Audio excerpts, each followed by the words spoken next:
gonna get my back blown out in peace.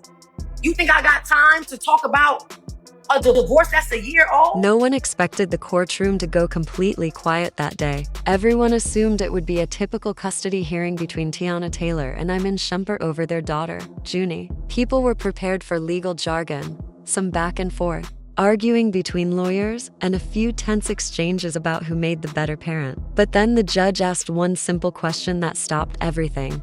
Who do you feel safest with? No one could have predicted what happened next. Not Teyana, not the judge, and especially not Iman. Junie, sitting with her little hands folded in her lap and eyes full of emotion, leaned forward and whispered a name. Not mom, not dad, she said. Aaron. The air was sucked out of the room. There was a long pause. You could hear people gasp. It felt like the world had stopped moving for a second. Aaron, sitting in the back of the room, looked completely stunned. Iman's lawyer leaned in like she hadn't heard the name correctly. Teyana didn't even blink. She didn't break down or show any outward emotion. But if you looked close, you could see something in her eyes: pride, heartbreak, maybe even guilt. Junie wasn't picking favorites. She wasn't trying to hurt anyone. She was choosing where she felt peace. And that answer meant more than any argument, any lawyer, or any court document. To understand how things got here, we have to rewind. Teyana and Iman's relationship had already been falling apart in the public eye. What began as a fairy tale marriage ended up in rumors of infidelity, leaked DMs, awkward red carpet moments, and more. Through it all, Teyana stayed quiet. She didn't go on talk shows to air their problems. She focused on protecting her daughter. Then a voice note leaked. A small voice, allegedly Junie's, said she didn't feel safe at her dad's house. She mentioned yelling, feeling afraid, and wanting to go home. People were shocked. Some believed it instantly. Others called it fake. But Teyana believed her daughter. She didn't run to Instagram. She didn't go on a press tour. She made quiet moves. She limited Iman's visitation. She got Junie into therapy. And somewhere during that time,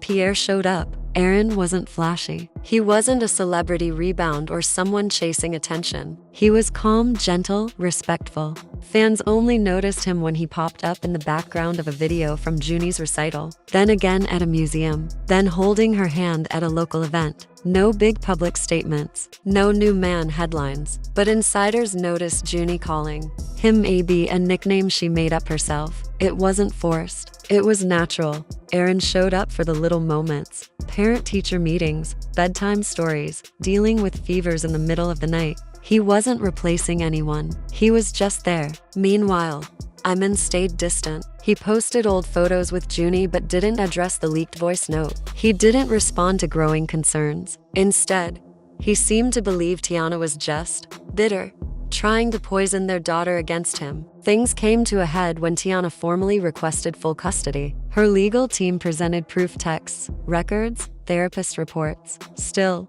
the judge didn't want to rush. He asked for something unusual.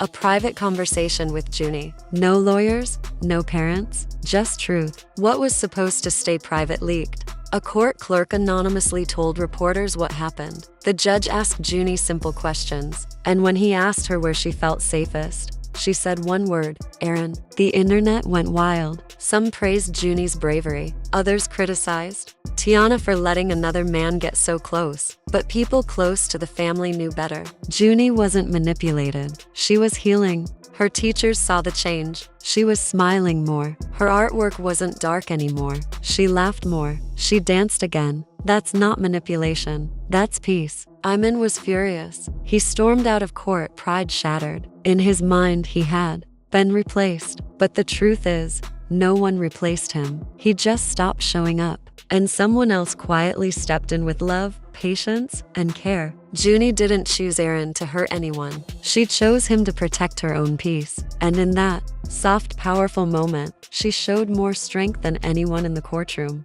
Iman claimed she had been coached. He said Teyana poisoned her mind, but people weren't buying it. Aaron didn't feed the drama. When asked for comment, he said nothing. But the day after court, he posted a photo of Junie painting. She looked calm, free. The caption said, "Peace is her birthright." Teyana posted too. Just one sentence: "I listen to my child, always." And just like that, the internet stood behind her. When the hashtag #GenYChosePeace went viral, it wasn't just a social media trend, it was a message that hit home. Celebrities liked the posts, influencers reposted them, and timelines were flooded with support. All over the internet, people echoed the same thought. Children know who truly cares for them. And when they speak, adults should listen. Even though the public was reacting strongly, the legal battle wasn't over. Iman filed an appeal, claiming that he was being pushed out of his daughter's life. He said Aaron, Teyana's new partner, was interfering and blamed Teyana for turning Junie against him. But the judge wasn't quick to decide. A full psychological evaluation was ordered for both Iman and Junie. The psychologist's report confirmed what Teyana had been saying quietly for months. Junie showed signs of stress and anxiety. After time with her father, she seemed shaken. She spoke about being scared when he raised his voice and feeling unsure around him. She said she loved him, but also that she didn't feel relaxed in his presence. Most heartbreaking of all, she talked about nightmares she had after staying at his place. The expert recommended a slow reintroduction of visits and only under supervision. When the final hearing arrived, the courtroom felt heavy. Everyone knew this wasn't just about custody anymore, this was about a child's well-being. The judge awarded full custody to Teyana. Iman was granted supervised visitation, with progress reports to be submitted regularly. Aaron was not given any official legal role, but the judge made it clear he was a steady and positive figure in Junie's life. That simple acknowledgement carried a lot of weight. In legal language, it was close to a thank you. After the decision, Iman took to Instagram Live. His face was tired, his voice sharp.